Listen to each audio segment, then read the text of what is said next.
Alhamdulillah nahmaduhu wa nasta'inuhu wa nastaghfiruh wa nu'minu bihi wa natawakkalu alayhi wa na'udzu billahi min shururi anfusina wa min sayyiati a'malina. Man yahdihillahu fala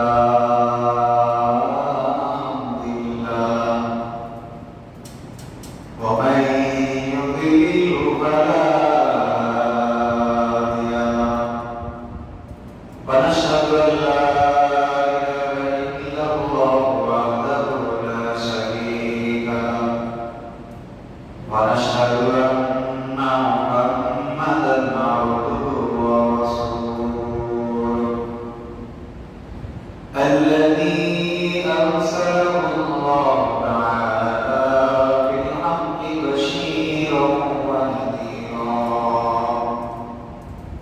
وداعيا إلى الله بإذنه وسراجا منيرا. أما بعد فأعوذ بالله من الشيطان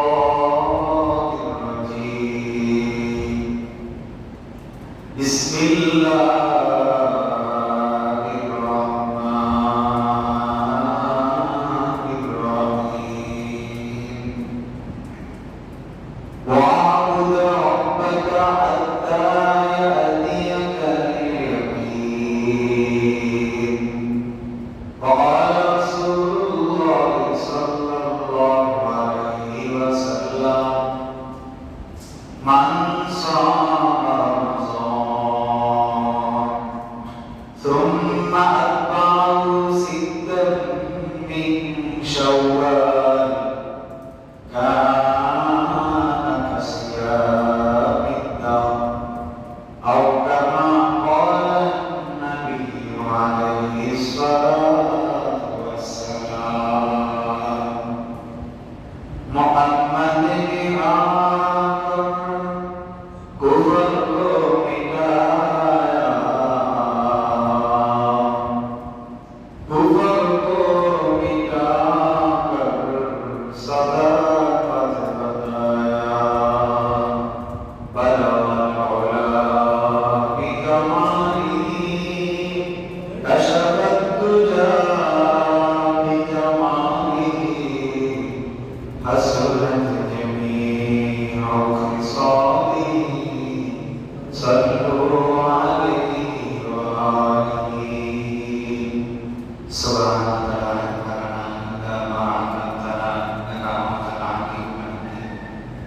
Alhamdulillah, मेहरबान अल्लाह ताला दरबार लाखों कोटि शुक्रिया।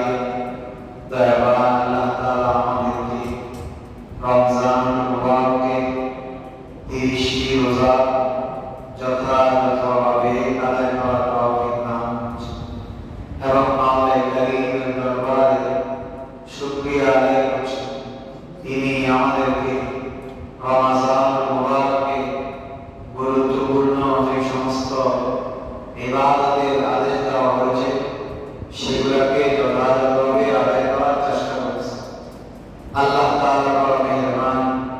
ফিতনা ফাসাদের এই জামানা, বাহিরে গুনাহের পরিবেশ, যতক্ষণ বেশি সময় মসজিদে কাটানো যায় ততক্ষণ সময় আমাদের জন্য উত্তম। আল্লাহ তাআলা এই উত্তম কাজেই আমাদেরকে সৌভাগ্যে আসার তৌফিক দান করেছেন। এজন্য দিনকে শুকরিয়া আদায় করি আলহামদুলিল্লাহ। আজকে শাওয়াল মাসে দ্বিতীয় রাত। শাওয়াল মাস আরবি 10ম মাস, আর 2 মাস পরে আরবি উৎসব শেষ হবে। রমজান মুবারকের পরের মাস শাওয়াল মাস। এই মাসকে শাওয়াল মুকাররম বলা হয়। রমজানুল মুবারকের পরের মাসকে শাওয়াল মুকাররম বলা হয়। কেন? এর কারণ কি? কারণ হচ্ছে রমজান মাস তো ইবাদতের মাধ্যমে দামি মাস ছিল। যারা রমজানে ঠিকভাবে ইবাদত করেছে তাদের সময়টা দামি হয়ে গেছে, তাদের আমল নামাও দামি হয়েছে। রমজানের পরে এই শাওয়াল মাস, এটার সাথে মুকাররম শব্দ লাগানোর কারণ রমজানের সুহবতে থাকা, সংস্রবে থাকা। এই মাস যেহেতু রমজানের সাথে মিলিত, রমজানের কারণে এই মাসও দামি। রমজানুল মুবারকে যেমন কিছু আমল আমরা করেছি, শাওয়াল মাসেও নির্ধারিত কিছু আমল আছে। এজন্য শাওয়াল মাস রমজানের পাশাপাশি থাকার কারণে, সুহবতে থাকার কারণে, সংস্রবে থাকার কারণে এই মাসকে শাওয়ালুল মুকাররম বলা। কোরআন সুন্নাহ তালাশ করলে শাওয়াল মাসে আমরা 4টা করণীয় কাজ পাই। শাওয়াল মাসে করণীয় কাজ 4টা। 1 নাম্বার, ঈদ পালন। ঈদুল ফিতর, যেটা আমরা গতকালকে পালন করলাম। গতকালকে ছিল শাওয়াল মাসের 1 তারিখ। শাওয়াল মাসের 1 তারিখ আল্লাহ শুকরিয়া আদায়ার্থে ঈদগাহে এসে 2 রাকাত ওয়াজিব নামাজ যথাযথভাবে আদায়ের মাধ্যমে আমরা আল্লাহর শুকরিয়া জ্ঞাপন করেছি।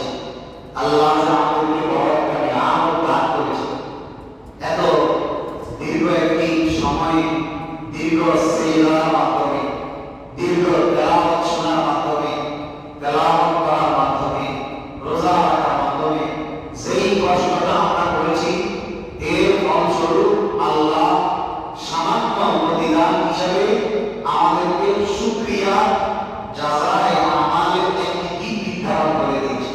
সেটা হচ্ছে ঈদুল ফিতর। এই ঈদুল ফিতর আমরা গতকালকে উদযাপন করেছি। যার যেভাবে সম্ভব শরীয়তের গণ্ডিতে থেকে আমরা এইকে উদযাপন করেছি। ধনী গরিব সবাই একসাথে মিলে একে অপরের পাশে দাঁড়িয়ে তাকাব্বালাল্লাহু মিন্না ওয়া মিনকুম সালিহাল আমাল সম্বোধন করে খুশি উদযাপন করেছি। সদকাতুল ফিতর আদায়ের মাধ্যমে ধনী গরিব খুশি উদযাপন করেছি। এটাই ছিল আমাদের 1 নাম্বার কাজ। আলহামদুলিল্লাহ, সেটা আমরা করে ফেলেছি। এখন এর পাশাপাশি আরেকটি বিষয় আমরা বলতে পারি। ঈদুল ফিতর আমরা আমাদের দেশ অনুযায়ী গতকালকে পালন করেছি, কিন্তু আমরা সংবাদ মাধ্যমে দেখতে পেলাম যে আমাদের ফেনীতে সৌদি আরবের সাথে মিল রেখে 3টা গ্রামে গতকালকে আগের দিন ঈদ করে ফেলেছে। গতকালকে আগের দিন তারা ঈদ পালন করছে। এই বিষয়টা আমাদের জন্য বড় দুঃখনীয় বিষয়। কিয়ামতের আগ মুহূর্তে বিভিন্ন ধরনের ফিতনা ইত্যাদি দেখা যাবে। তার মধ্যে সবচেয়ে বড় একটা ফিতনা, তা হচ্ছে লানা আখিরু হাযিহিল উম্মতি আউয়ালা। শেষ যুগের মানুষরা পূর্বের যুগের যে সোনালী যুগের মানুষ ছিল, তাদের ব্যাপারে বিভিন্ন ধরনের মন্তব্য করবে। তারা দিন সম্পর্কে বুঝে নেয়, তারা একই দিনে সারা বিশ্বে কি খবর বুঝে নেয়, আমরাই বুঝেছি। এটাই হচ্ছে তাদের বক্তব্য। আর যুক্তির তো অভাব। এজন্য যাদের যে বিষয়ে জ্ঞান নাই, সেই বিষয়ে কথা না বলে আমাদের বড় আফসোসের জায়গা কোনটা জানেন? তা হচ্ছে আমরা দুনিয়ার প্রত্যেকটা ক্ষেত্রে, ইঞ্জিনিয়ারিং ক্ষেত্রে আমি কথা বলার সাহস রাখি, ডাক্তারের ক্ষেত্রে আমি কথা বলার সাহস রাখি না। হ্যাঁ, এই ধরনের যাবতীয় ক্ষেত্র দুনিয়া, ব্যবসায়ী সে ব্যবসায়ী, আমি ব্যবসায়ী না, আমি তাকে জ্ঞান দিতে পারি না। আর সে চাকরিজীবী, আমি চাকরিজীবী না, আমি তাকে জ্ঞান দিই না, কারণ সে আমার চেয়ে ক্ষেত্রে বড়। এই জন্য কিন্তু ইসলামের বেলায় আসলে আমরা মন্তব্য করতে সামান্য একটু দ্বিধাবোধ করি। আমি যা জানি তা নিয়ে আমি মন্তব্য করা শুরু করি। এটাই আমাদের সবচেয়ে বড় সমস্যা। কিয়ামতের আগ মুহূর্তে এই ভয়াবহতা দেখা দিবে। কিয়ামতের হাদিসে একটু পরে বলতেছি, যেই সমস্যাগুলো দেখা দিবে তার মধ্যে বড় একটা সমস্যা এটা, লানা আখিরু হাযিহিল উম্মতি আউয়ালা। শেষ জামানার মানুষরা ইতিপূর্বে লোক যারা ছিল তাদেরকে বাহাদুর বলবে, মানে বলবে আমরা আজকে যত ফেতনা হচ্ছে তার মধ্যে সবচেয়ে বড় ফেতনার কাম আমি যা বুঝি তাই যেন আমার ইসলামের বুঝ। চায়ের দোকানে বসে ইসলাম সম্পর্কে মন্তব্য করি অপরাধী, এভাবে দুইজন মিলে আড্ডা দিলে সেখানেও ইসলামের অপরাধী। এটা যেন আমাদের আজকে একটা কালচার হয়ে গেছে। ইসলামের বিষয় আসলে আমার মুখরা সাহস করতে আসে। এই যে বিষয়টা একই দিনে সারা বিশ্বে ঈদ করা, এই বিষয়টা কোরআন এবং হাদিস স্পষ্ট বিষয়। যারা মিডিয়ার সামনে বক্তব্য দিচ্ছে, বিভিন্ন যুক্তি দিচ্ছে যে অমুক অমুক দেশে আজকে একসাথে ঈদ হচ্ছে, আমাদের পাশে দেশে একসাথে ঈদ হচ্ছে, আমরা কি দোষ করলাম, আমরা কেন একসাথে ঈদ করতে পারি না? এটা হচ্ছে তাদের যুক্তি। তাদের এই কোরআন যুক্তিগুলোকে মজবুত করার জন্য মাযহাবের ইমামের বক্তব্য কথা শাফিঈ মাযহাবের একটা বক্তব্যকে তারা নাম্বার করেছে। আমরা তো আরবে ওরাই একটা হানাফি ফিকহ আমরা ফলো করি, তথা ইমাম আযম আবু হানিফা রাহমাতুল্লাহ আলাইহি কোরআন এবং হাদিসকে রিসার্চ করে গবেষণা করে আমাদের সামনে যেটা পেশ করেছে আমরা সেই অনুযায়ী আমল করি। আমাদের দেশের 90% মানুষ মুসলমানদের মধ্যে হানাফি মাযহাবকে ফলো করে। গুটি সামান্য কিছু মানুষ এরা ভিন্ন ভিন্ন মতামতী, কেউ আছে মাযহাব মানে না, নিজের মতাদর্শ মেনে নেয়, কোরআন সুন্নাহ মানার দাবি করে শেখ আলবানী মাযহাব তথা মতকে মানে কোরআন ও হাদিসের অনুসরণের নামে তারা সৌদি শায়েখদের যে বক্তব্য আছে সেগুলোকে মানুষের কাছে মতামত পেশ করে এরা আরো বলে যে আমরা মাযহাব মানি না, কোরআন মানি, হাদিস মানি। এই জন্য তারা এই ধরনের মন্তব্য করে। এই জন্য বললাম যে বড় আফসোসের বিষয় আমাদের এই জায়গায় ইসলাম নিয়ে মন্তব্য করতে আমাদের কম বয়সে সামান্য কথা দ্বিধাবোধ আসে। আমার যা ইচ্ছা আমি তা বলি, এটাই বড় আফসোসের জায়গা। এখন আসে শরীয়ত কি করে, আল্লাহ তাআলা কোরআনের মধ্যে কি করেছে। আল্লাহ বলেন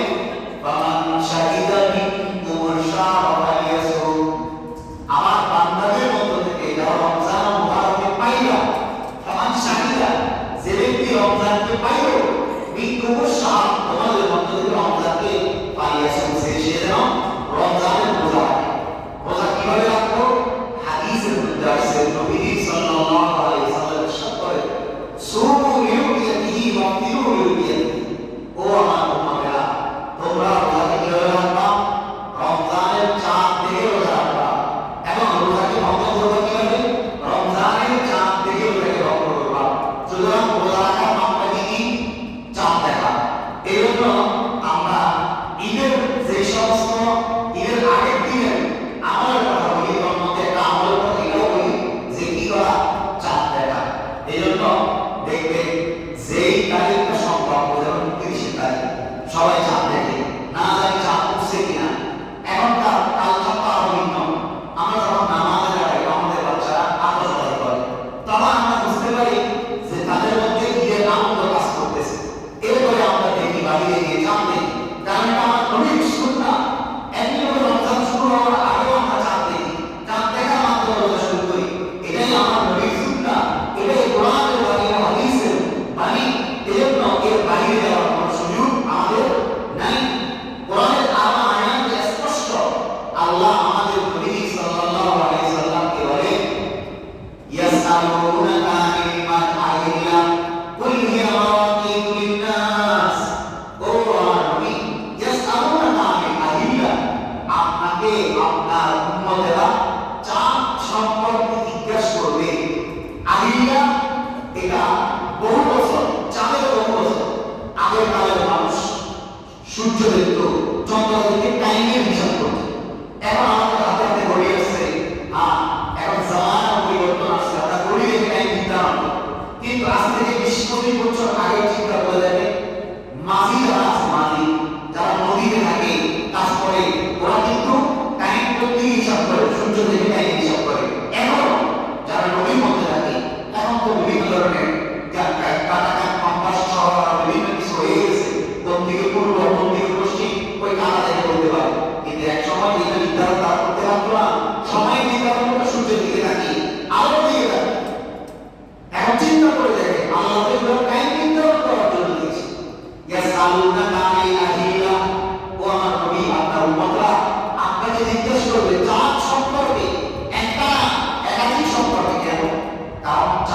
সময় দেখে, সূর্যের সময় দেখে মানুষ বিভিন্ন তাদের ব্যবহারের সময়গুলো নির্ধারণ করে। এই জন্য এখান থেকে বুঝতে হবে নির্ধারণ শরীয়তে কিভাবে করা হয়েছে। এটাকে আরবি ভাষায় বলা হয় ইখতিলাফুল মাওয়ালি', চন্দ্র সূর্যের উদয়ের স্থান, এটা শরীয়তে দলিল। এই জন্য যেই দেশে আপনার চাঁদের মাসে রোজার মাসালার ক্ষেত্রে যেই দেশের দিন 24-23 ঘন্টা হয় অথবা 22 ঘন্টা হয়, ওদের জন্য নিয়ম কি ওরা কতক্ষণ রোজা রাখবে? যতক্ষণ দিন, যতক্ষণ পর্যন্ত আপনার রাত্রি হবে না ততক্ষণ পর্যন্ত তারা রোজা রাখবে। এবার দিন লম্বা হোক না ছোট, শরীয়ত তো শরীয়ত। এই সমস্ত ক্ষেত্রে আসলে আমাদের কোনো প্রকার বক্তব্য আসে না। আমরা চন্দ্র সূর্যের বিষয়গুলো বিভিন্ন ধরনের মন্তব্য করি। ইয়া সালুনা কামিল আইলে থেকে ওলামায়ে কেরাম ফুকাহা ইখতিলাফুল মাওয়ালি' তথা চন্দ্র এবং সূর্য এর উদয়ের যে স্থান এটাকে নির্ণয় করেছে। যেই দেশে চাঁদ দেখা যাবে সেই দেশে রোজা রাখবে, যেই দেশে চাঁদ দেখা যাবে সেই দেশে ঈদ করবে। যদিও 30 ঘন্টা পূর্ণ হয়েছে, কিন্তু আমার নবীর সুন্নাহ হচ্ছে চাঁদ দেখা। এজন্য আমরা চাঁদ দেখি। চাঁদ না দেখলেও আমরা পরের দিন ঈদ করি, সেটা ভিন্ন কথা। এই রোজা যদি 30টা হয়, পরের দিন আমরা একদিনে ঈদ করি, কিন্তু নবীর সুন্নাহ যদি কাজ করি মুমিন হিসেবে, তখন আমাদের করণীয় কি? চাঁদ দেখা। এজন্য চাঁদ দেখেই তো আমরা ঈদ পালন করতে হবে, রোজা রাখতে হবে, আমার চাঁদ দেখে রোজা রাখতে হবে। তাহলে একই দিনে সারা বিশ্বে ঈদ করা কিভাবে সম্ভব বলেন তো? যদি একই দিনে একই সময় ঈদ করা আমাদের উদ্দেশ্য হয়, সৌদির সময়ের সাথে আমাদের সময় মিলে, বলেন মিলে? মিলে না। যদি আমাদের সৌদির সাথে মিল রেখে ইফতার করতে যান, তখন আমাদের এখানে ইফতারের সময় আর তাদের এখানে সময় দেখে ওই সময় আমরা রোজা রাখতে পারবে। তো ওই সমস্ত ক্ষেত্রে সৌদির সাথে মিল রাখা চিন্তা করেন না, ঈদের সময় আসতে গেলে ঝামেলাটা করেন। এই জন্য বললাম আমরা আজকে সারা যেভাবে ইচ্ছা সেভাবে ইসলাম নিয়ে মন্তব্য করি, এটা আমাদের বড় আফসোসের স্থান। এজন্য এখন আমাদের রাষ্ট্রীয় পর্যায় থেকে নির্ধারিত ইসলামিক ফাউন্ডেশন আছে। ইসলামিক ফাউন্ডেশন কর্তৃক যদি এটা হস্তক্ষেপ করা হয়, তাহলে আমরা এতটুকু বিশ্বাস রাখতে পারি এই দেশের যে বিশৃঙ্খলাগুলো আছে ওগুলো বন্ধ হয়ে যাবে। ইসলামিক ফাউন্ডেশনের পক্ষ থেকে যারা এই সমস্ত কাজগুলো করে, যারা এই ঈদের নামাজগুলো পড়াইছে, তাদেরকে ধরে এনে কোরআন হাদিসের কি দলিল তার কাছে ছিল সেগুলো যদি তালাশ করা হয়, যদি এটা যারা বিজ্ঞতায় তাদের কাছে গৃহীত না হয়, এই পরিস্থিতি হলে তাদেরকে শাস্তি হবে। এইভাবে একটি ইসলামিক রাষ্ট্রে এই বিশৃঙ্খলাগুলোকে বন্ধ করা সম্ভব। এই জন্য ইসলামিক ফাউন্ডেশনের হস্তক্ষেপ এখন বর্তমানে জরুরি হয়েছে। ইসলাম নিয়ে যে মন্তব্য করবে সেখানে ইসলামিক ফাউন্ডেশনের হস্তক্ষেপ থাকা, এই জন্য ইসলামিক ফাউন্ডেশন যোগ্য ব্যক্তি থাকা, বাংলাদেশের শীর্ষস্থানীয় ওলামায়ে কেরাম যারা আছে এরা যদি থাকে, তাহলে এই সমস্ত বিষয়গুলো বন্ধ হয়ে যাবে। যার যেমন ইচ্ছা ইসলাম নিয়ে মন্তব্য করতে পারবে না। এই জন্য বললাম যে আমাদের আজকে মন্তব্য যারা যেমন ইচ্ছা সেভাবে ইসলাম নিয়ে করতে পারি, দুনিয়ার কোনো বিষয় নিয়ে আমরা করি, ভয় থাকা দরকার। হাদিসের মধ্যে আছে নবী সাল্লাল্লাহু আলাইহি ওয়াসাল্লাম ইরশাদ করেছেন, রাসূলুল্লাহ সাল্লাল্লাহু আলাইহি ওয়াসাল্লাম বলেন, আমি নবী আদর্শ ছিল না, আমি নবী দিক নির্দেশনা ছিল না, এমন কোন বিষয়ে আমি নবীর দিকে ইঙ্গিত করা হয়, আমি নবী বলেছি বলে বলা হয়। হাদিসে বলেন নবী আল্লাহ মা'আহু মিনান নার, সে তার স্থান জাহান্নামকে বানায়। নাউযুবিল্লাহ। এজন্য আমরা ইসলামিয়া মতবাদ ব্যাখ্যা ইত্যাদি দিতে যাবেন, বহু হুঁশিয়ার থাকা দরকার। 2 নম্বর বিষয়, এটা গেল 1 নম্বর করণীয়, যেটা আমরা ঈদ পালন করলাম। 2 নম্বর করণীয়, শাওয়াল মাসে বড় গুরুত্বপূর্ণ ফজিলতের একটা আমল আছে, যেটা ঘরে ঘরে মা বোনরা এবং অনেক পুরুষরাও এই আমলটা করে থাকে। সেটা হচ্ছে শাওয়ালের 6 রোজা। শাওয়াল মাসে 6 রোজা। এই 6 রোজা অনেক মা বোনরা রাখে। কখন থেকে রাখবে? হাদিসের ফজিলত কি? হাদিসের মধ্যে আসছে রাসূল আকরাম সাল্লাল্লাহু আলাইহি ওয়াসাল্লাম ইরশাদ করেছেন, মান সামা রমাযান সুম্মা আতবাহু সিত্তান মিন শাওয়াল কানা কাসিয়ামিদ দাহর।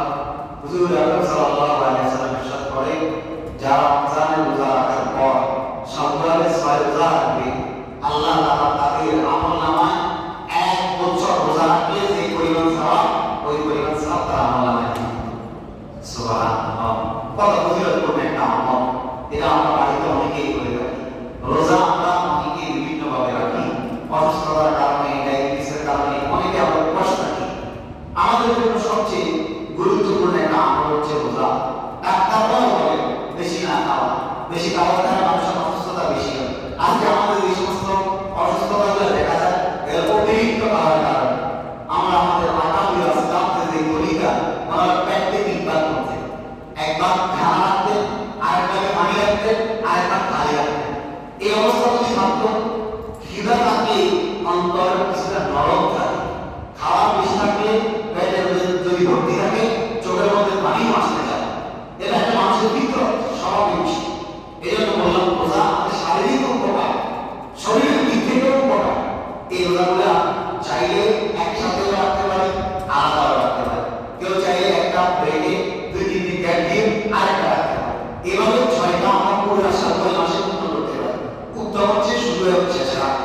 শরীয়তে এমন কোনো বিষয় নাই, বরং এর বিপরীতে শাওয়াল মাসে কথা বলা হয়েছে শাওয়াল মাসে বিবাহ করা কি সুন্নাত।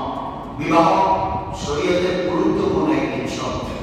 খেলায় খেলায় ফেলে দেওয়ার মতো, হ্যাঁ হালকাভাবে দেখার মতো বিষয় হলো কিনা বিবাহ না। হাদিসের মধ্যে আসছে হুজুর আকরাম সাল্লাল্লাহু আলাইহি ওয়াসাল্লাম ইরশাদ করেছেন, আন-নিকাহু সুন্নতি ফামান রাগিবা আন সুন্নতি ফালাইসা মিন্নি। নবী সাল্লাল্লাহু আলাইহি ওয়াসাল্লাম ইরশাদ করেছেন, বিবাহ আমি নবীর সুন্নাত। এই বিবাহ থেকে যারা মুখ ফিরিয়ে নেয়, যারা বৈরাগ্যতা অবলম্বন করে, তারা আমি নবীর সুন্নাত থেকেই মূলত বিমুখ হয়ে গেছে। বিবাহের দ্বারায় অনেকগুলো উপকার আছে। মানুষের মন মস্তিষ্ক ঠিক থাকে, শান্ত থাকে, পারিবারিক শৃঙ্খলা বজায় থাকে। আমরা দেখি আমার পরিবারে অশান্তি, এর কারণ কি বলতেছে? তো বিবাহের মাধ্যমে পরিবারের মধ্যে কি শান্তি শৃঙ্খলা আসে। বিবাহের মাধ্যমে পুরুষ নিজের সমস্যাগুলো শেয়ার করার মানুষ পায়, লাইফ পার্টনার পায়, সহধর্মী পায়।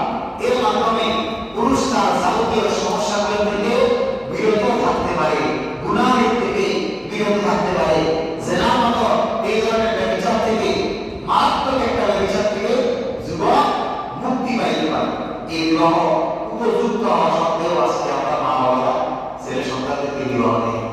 ছেলে বিবাহে উপযুক্ত হয়ে গেছে, ইনিয়ে ছেলেকে কিভাবে আরো সময় দিয়ে দেওয়া যায়, কিভাবে ছেলে তিনি গুরুত্ব পাওয়া হবে, এই চিন্তা আমরা বসে থাকি। এর মাঝে আমাদের ছেলেরা, আমাদের মেয়েরা বিভিন্ন ধরনের হারাম রিলেশনে যুক্ত হয়ে থাকে, হারাম রিলেশনের মধ্যে জড়িয়ে যায়। আজকে তো হারাম রিলেশনের বড় প্যারি বড় অফিস লাগে, পাঞ্জাবি বলা, টুপি বলা, আর বলা, কিন্তু ছেলে মেয়েদেরকে প্রেমের প্রতি উৎসাহ করে। সব আপনার সামনে যখন মিডিয়া সহজ হয়ে গেছে, মিডিয়ার মধ্যে মন্তব্য করা সহজ। এই জন্য বলেছিলাম মধু বিক্রেতাও ইসলাম নিয়ে মন্তব্য করে। মধু বিক্রেতা সেও আবু হানিফার উত্তরে, ইমাম মালিক রাহমাতুল্লাহির উত্তরে, ইমাম শাফিঈর উত্তরে, ইমাম আহমদ ইবনে হাম্বলের উত্তরে, ইমাম বুখারী রাহমাতুল্লাহি আলাইহির উত্তরে, সাহাবায়ে কেরাম, রাসূলের সংস্পর্শ প্রাপ্ত সাহাবায়ে কেরামের উত্তরে। এই জন্য মিডিয়া আজকে আমাদের সামনে সহজ হয়ে গেছে, যা ইচ্ছা তা মন্তব্য করতেছে। কে বলে দিবে? কেউ বলে দেওয়া আমার নাই। আমি যদি ঘরের মধ্যে বসে, আল্লাহ মাফ করুন, আজকে তো আমরা এমন দেখি ঘরের মধ্যে একটা আপনার ব্যানার টানিয়ে সেখানে বসে বসে ওয়াজ করতেছে, এরপর সেটাকে কোথায় আপলোড দেয়, অনলাইনে আপলোড দেয়। মানুষ দেখতেছে উনি ওনার সামনে 10টা 20টা ক্যামেরা আছে, এই 20টা ক্যামেরার সামনে ওয়াজ করতেছে, আর ওটা একটা রুমের ভিতরে ওয়াজ করতেছে। কেন? তো ওয়াজের কি দরকার? বাইরে ওয়াজের মধ্যে দাওয়াত পাওয়া যাবে। আমরা সর্বপ্রথম আপনাদের মসজিদে আসার পর এই আলোচনাকে যারা ক্যামেরাবন্দি করার উদ্যোগ নিয়েছে, আপনাদের এলাকার সন্তান, আমার ব্যক্তিগত উদ্যোগে না, আপনাদের এলাকার সন্তান, যাতে আপনাদের প্রকাশ করে যারা আছে ওনারা জুমার আলোচনাটা শুনতে পায় এবং জুমার আলোচনা শোনার জন্য ওনারা আকাঙ্ক্ষা পেশ করেছে। এই জন্যই মূলত এখানে সামান্য এটা ক্যামেরাবন্দি করা হয়। অন্যথা আমাদের আমি ব্যক্তিগতভাবে প্রয়োজন মনে করি। এর কারণ কি? এখন বর্তমানে অনলাইনের অভাব নেই। একসময় আমরা এগুলো থেকে অনেক বিমুখ ছিলাম। রশিদিয়া হযরতকে খুব অপছন্দ করতে। হযরত এখন আমাদেরকে বলে তোমরা বেশি বেশি ইসলামকে প্রচার করো, কারণ বাতিলরা এই মিডিয়া জগতের মধ্যে তার সঞ্চার হয়ে গেছে, বিভিন্নভাবে তারা অপপ্রচার করে। এজন্য তোমরা এই সমস্ত বিষয়গুলোকে কোরআন হাদিসকে অনেকভাবে মানুষের সামনে উপস্থাপন করো। এই জন্য আমরা এই সমস্ত বিষয়গুলো করি। তো এই জন্য বললাম এখন বিষয়গুলো সহজ হয়ে গেছে, যার যেভাবে ইচ্ছা সেভাবে মন্তব্য। তো প্রেম সম্পর্কে মন্তব্য করে গার্লফ্রেন্ড বয়ফ্রেন্ডকে ঈদ উপলক্ষে গিফট করতে পারবে কিনা? কত সুন্দর প্রশ্ন। বলতে পারবে, জায়েজ আছে। কে করতেছে এই সমস্ত বিষয়গুলো? নাউজুবিল্লাহ বলে, নাউজুবিল্লাহ। এই জন্য আমাদের এই ব্যবস্থা এই কিছু ব্যক্তিরা তাদের অনেক খবর নিয়ে অভাব নেই। এই জন্য বললাম সাবধান হওয়া, তার কথা না শোনে আমার আমল নষ্ট হবে, ইমান নষ্ট। তো বললাম বিবাহের কথা, বিবাহের মধ্যে শান্তি আসার জন্য বিবাহের যে সমস্ত বিষয়গুলো আছে সেগুলো আমাদের দেখতে হবে। হাদিসের মধ্যে আছে, ক্বালা রাসূলুল্লাহ সাল্লাল্লাহু আলাইহি ওয়াসাল্লাম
প্রাধান্য দিয়ে বিবাহ করা। এর মাধ্যমে যদি করো তাহলে শান্তি আসবে। অন্যথায় পাঁচবার বিজাতি দিন তারিখে দিয়ে রাখা তোমার হাত ধরে দূষিত তথা তুমি ধ্বংস হও, তুমি ক্ষতিগ্রস্ত হও যদি তুমি দিনকে বাধা না। আজকে দেখেন শহরে বন্ধরে আমাদের কাছে তালাকের মাসালা আছে, আমরা জানি। এখন তো গ্রামগঞ্জেও স্বামী স্ত্রী ঝগড়ার পর কত কষ্ট করে একটা সম্বন্ধ হয়েছে, এই সম্বন্ধটা ঝগড়ার মাধ্যমে নষ্ট করে যায়। এমন এমন শব্দ ব্যবহার করে তালাক হয়ে যায়। তালাক আমরা খেয়াল করি না। তালাক দুই প্রকার, তালাক দুই প্রকার। একটাকে বলে তালাকে সহি স্পষ্ট শব্দে বলা, আর একটাকে বলে তালাকে কেনায়া ইঙ্গিতার্থে বলা। বর্তমান সমাজে ইঙ্গিতার্থে তালাক বেশি হয়। কোন রকম স্বাভাবিক যদি অঙ্কনে নিয়ম থাকে সাথে সাথে তালাক দিয়ে তোর বাপ আমি ভাবলাম এভাবে বাড়ি যা, এই ধরনের শব্দ হয়ে আছে। কি যে আমি তুমি তাহার নারী তাহার নারী তো বলতেছিলাম এগুলো হচ্ছে কেনায়া শব্দ, ইঙ্গিতার্থের শব্দ। এই শব্দগুলো ব্যবহার করে গ্রামগঞ্জে এই জন্য সাবধান হওয়া। বিবাহ অনেক কষ্ট করে বলেছে, যদি এই সমস্ত শব্দগুলো ব্যবহার করে বিবাহ নষ্ট হবে। স্বামী স্ত্রীর নামে রাখবে কিন্তু কামে আপনাদের জেনা গুনাহ হবে। এই জন্য সাবধানতা অবলম্বন করা। বিবাহ নবীর সুন্নাত, এই বিবাহ সম্পর্কে টিকে রাখা। এই জন্য নবী সাল্লাল্লাহু আলাইহি ওয়াসাল্লাম হাদিসের মধ্যে বলছেন তাসাওয়াজু ওয়াদুদুল ওয়াদুদ, তোমরা এমন মেয়েকে বিবাহ করো যার রেহেম নরম। রেহেম নরম মানে যার গর্ভ থেকে বাচ্চা বেশি হয়। এখন বিবাহ করে নেই তার বাচ্চা কিভাবে বিবাহ, এখানে মা বাবা দেখা উদ্দেশ্য তথা তার মা আপনার যে মেয়েকে বিবাহ করবে তার মায়ের গর্ভ থেকে কতজন সন্তান আছে, তার নানির গর্ভ থেকে কতজন সন্তান আছে। এই স্বাভাবিক এই বিষয়টা লক্ষ্য করলে বোঝা যায় যে এই মেয়ের রেহেম কিভাবে হবে, আন্দাজ করা যায়। কারণ নবীজি বলে ভাই এই মোকা ইউরিদুল কুরআন, কাল কিয়ামতের ময়দানে আমি নবী গর্ব করব যে আমার উম্মত সবচেয়ে বেশি। এজন্য নবী সাল্লাল্লাহু আলাইহি ওয়াসাল্লাম বলেন তোমরা বিবাহ করো, বেশি বেশি বিবাহ করো, আর বিবাহের মাধ্যমে আল্লাহ দুনিয়াতে বেশি বেশি আসে। এখন তো স্লোগান একটি হলে দুটি হলে ভালো হয়, একটি হলে ভালো হয়, দুটির বেশি প্রয়োজন নাই, এভাবে স্লোগান দেয় না। এটা আমাদের নামাজ। এই ধরনের শব্দগুলো না এক সময় মা বোনরা ছেলে সন্তান জন্ম প্রসব করা এটাকে স্বাভাবিকভাবে কষ্ট বলতে দিচ্ছে না। এটাতে কষ্ট আসে, আসলে কষ্ট আসে। আমরা পুরুষরা এটাও আমরা সাধারণ অনুভব করতে পারি না। মায়েরা কত কষ্ট করে, প্রসব বেদনা এত মারাত্মক, এটা আসলে বোঝানোর মতো না। যারা এই কষ্টটা করে তারাই বুঝে। কিন্তু কষ্ট করলেও আমার নবী সুযোগ পায়। আমার নবী এই কষ্টের কারণে মায়েদেরকে আল্লাহর পক্ষ থেকে বড় আজাদ দেওয়া হয়, সাওয়াব দেওয়া হয়। তো এই ধরনের মেয়েও বিবাহ করা যে মেয়ে কি করে বেশি বেশি সন্তান জন্ম দেয়। সন্তান দুই ধরনের পদ্ধতি আছে, একটাকে বলে স্থায়ী আর একটাকে অস্থায়ী বলে। সংক্ষেপ জবাব স্থায়ী সমাধান যেটা ওটা জায়েজ নাই, অস্থায়ীটা শরীর কোনো ওজন থাকতে জায়েজ আছে। এটা মুফতিয়ানে গ্রাম থেকে আমরা মাসালাটা জেনে নিই। তো বললাম বিবাহের বিষয়টা ইসলাম বহিরঙ্গতাকে পছন্দ করে না। বিবাহ লাভ কি আছে বলে দিয়া বসে বসে আল্লাহ বললে তাবলীগে চলে গেলে বছরকে বছর তাবলীগে পড়ে রইলে এটা ইসলাম সাপোর্ট করে না। আপনি আপনার ঘরে খাবার নাই, ঘরের লোকদের খোঁজ খবর নাই, শুধু ইসলাম নিয়ে পড়ে রয়েছে, এটা ইসলাম পছন্দ করে না। এই জন্য বললাম বিবাহ এটা নবীর সুন্নাত, তার মধ্যে এই শাওয়াল মাসে বিবাহ এটা আরেকটা বড় সুন্নাত। 4 নাম্বার আমল হজের প্রস্তুতি গ্রহণ করা। সংক্ষেপ করে বলতেছি, এগুলো এক একটা বিষয় দীর্ঘ আলোচনা দাবি রাখে, সংক্ষেপ করে বলতেছি। 4 নাম্বার হচ্ছে হজের প্রস্তুতি গ্রহণ করা। আল্লাহ তাআলা কোরআনের মধ্যে বলে আল হাজ্জু আশহুরুম মালুমাত, আল হাজ্জু আশহুরুম মালুমাত, হজের নির্ধারিত কিছু সময় রয়েছে।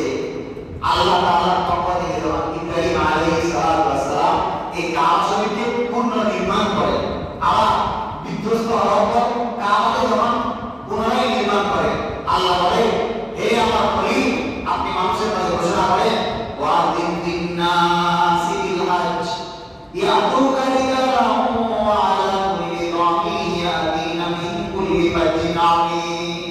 হজের ঘোষণা করে যারা বাইরে আসেন তারা বাইরে আসবে, আর যারা পদক পেয়েছে কোটে করে জাহাজে করে বিমানে করে আসতে চায় তারা আসবে। আপনি হজের ঘোষণা করেন। এই জন্য হজ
হাত্তা ইয়াতিয়াকাল ইয়াকিন, যতক্ষণ না পর্যন্ত ইয়াকিন এসে যায়, নাকি যতক্ষণ পর্যন্ত মৃত্যু আসে।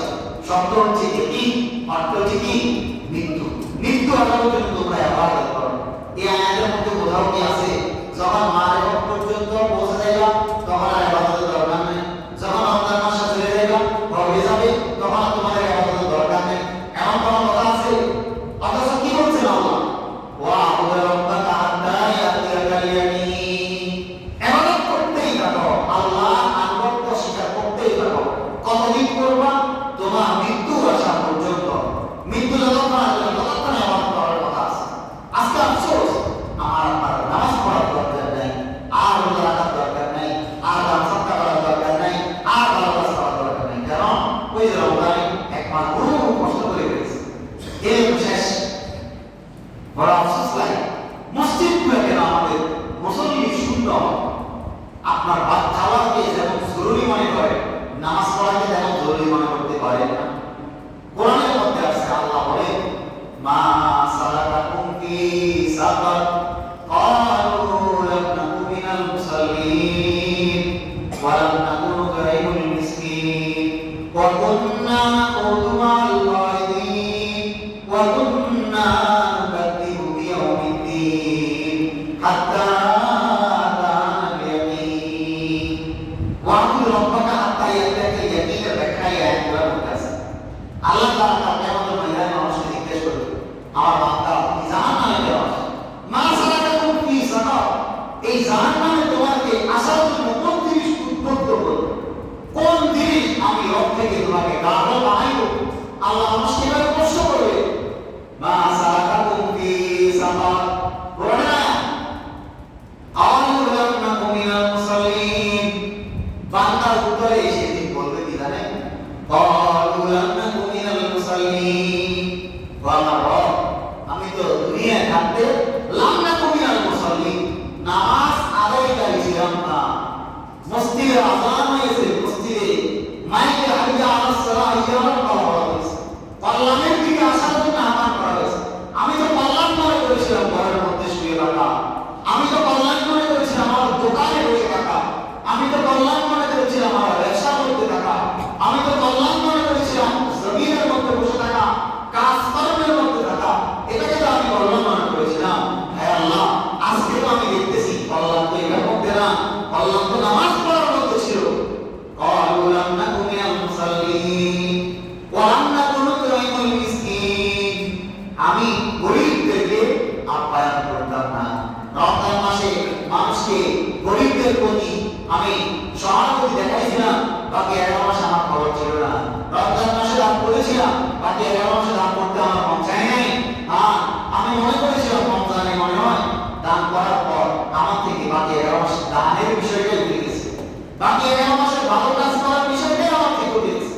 এখন শুধু অশ্লীলতার মধ্যে ডুবে থাকা, গানের মধ্যে ডুবে থাকা, বিভিন্ন নাপাকি নর্তকীর মধ্যে ডুবে থাকা, এটাই তো আমি মনে করছিলাম এটাই কামিয়ে রাস্তা। কিন্তু আল্লাহ, আমি আজকে দেখতেছি এটা তো আমার জন্য ফসল পুঁজি আমার না, দুনিয়ায় ধ্বংসপ্রাপ্ত হইল, আখিরাতে এসেও এখন ধ্বংসপ্রাপ্ত হচ্ছে। ক্বালু লাম নাকু মিনাল মুসাল্লিন ওয়া লাম নাকু নুতঈমুল মিসকিন ওয়া কুন্না নাকুযু মা'আল কাইদিন। কোন ভালো কাজ উৎসাহ করি নাই, যারা ভালো কাজে ছিল তাদেরকে আমি উৎসাহ, তাদেরকে ভালো কাজ থেকে দূরে রাখার চেষ্টা করেছি। এজন্য যারা বর্তমানে অনেক ধরনের ভালো কাজ করে, অনেকে সেগুলো থেকে বেরিয়ে যাওয়া, খেলা তারা খেলে না আমাদের সময়, যারা এই খেলাকে চালু করছে, আজকে যারা আপনি খেলা সবাইকে ডেকে খেলার আয়োজন করছেন, নামাজের টাইমে যে খেলছেন, যে আয়োজন করেছেন সেও গুনাহগার। এই জন্য নামাজের সময় যেন কোনো প্রকার আমার দুনিয়ার ব্যস্ততা না থাকে, আল্লাহর আদেশ মানতেই হবে। শেষ। ওয়া কুন্না নাকুযু মা'আল কাইদিন ওয়া কুন্না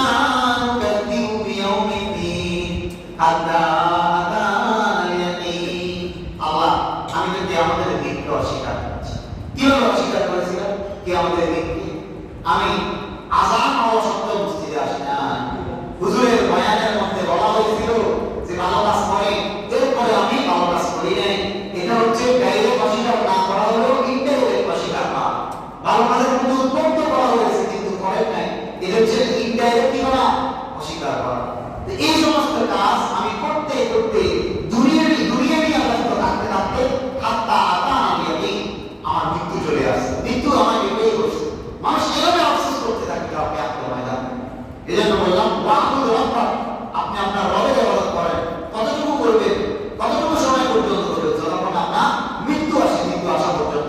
এই জন্য ন্যায় থেকে মুফাসসিরিন একরাম, তাফসীর ইবনে কাসির, তাফসীর তাফসীরুল কোরআন সহ কিছু তাফসীরের কিতাব দেখলাম, একটা দলকেও এখান থেকে বের করা হয়েছে। তারা কারা?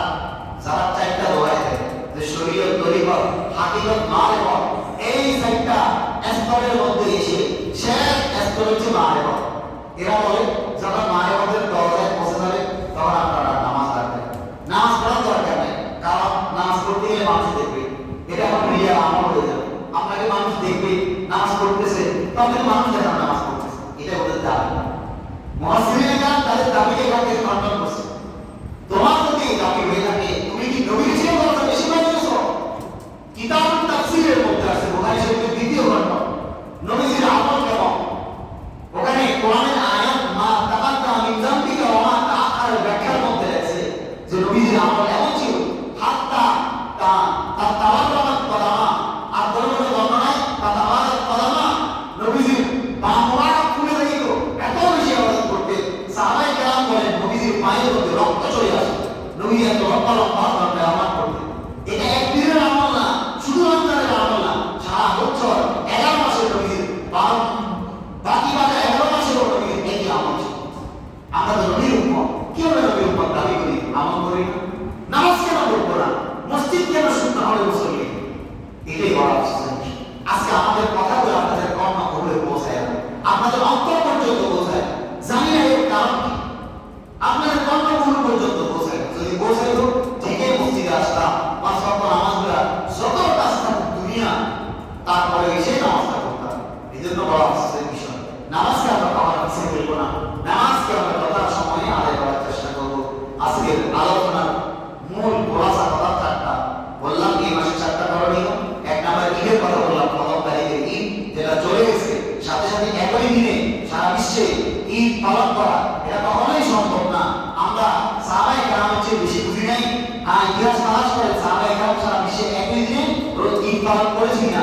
আমাদের নবী সারা বিশ্বে একই দিনে ঈদ পালন করার ব্যাপারে কোনো আদেশ দিয়েছি না? এটা বুঝে দেখে 1 নাম্বার আমল ঈদ যেটা চলে গেছে। 2 নাম্বার আমলের কথা বললাম শাওয়ালের 6 রোজা রাখার কথা।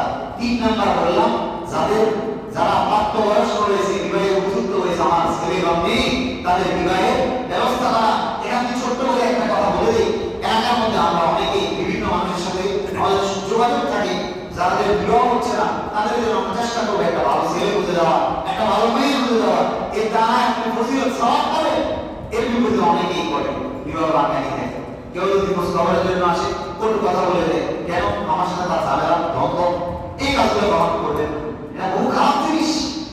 বাস্তবে তার মধ্যে কোনো ত্রুটি থাকলে বলতে পারবেন, শরীয়ত অনুমতি দিয়েছে। যেমন সে চোর, যেমন সে ডাকাত, যেমন সে মদ্যপানকারী, তার ব্যাপারে আপনি বলতে পারবেন সুযোগ আছে। সামান্য ছোটখাটো বিষয়গুলো মানুষের কাছে বলা এটা খুব নোংরা কাজ, এটা বলবেন। চেষ্টা করবেন যাদের বিবাহ হচ্ছে না তাদের বিবাহের ব্যবস্থা করে দেওয়া, তারা গুণার থেকে বাঁচবে, এর সওয়াবটা আপনিও পাবেন। আর 4 নাম্বার আমরা কথা বললাম আমাদের প্রস্তুতি গ্রহণ করা। আল্লাহ তাআলা যেন আমাদেরকে একবার হলেও সারা জীবনে আল্লাহর পক্ষ থেকে দেওয়া এই ফরজ বিধান হক যেন আদায় করতে পারি, সেই সম্পদ আল্লাহ আমাদেরকে দান করে, সেই মন আমাদেরকে দান করুন। আমিন। যারা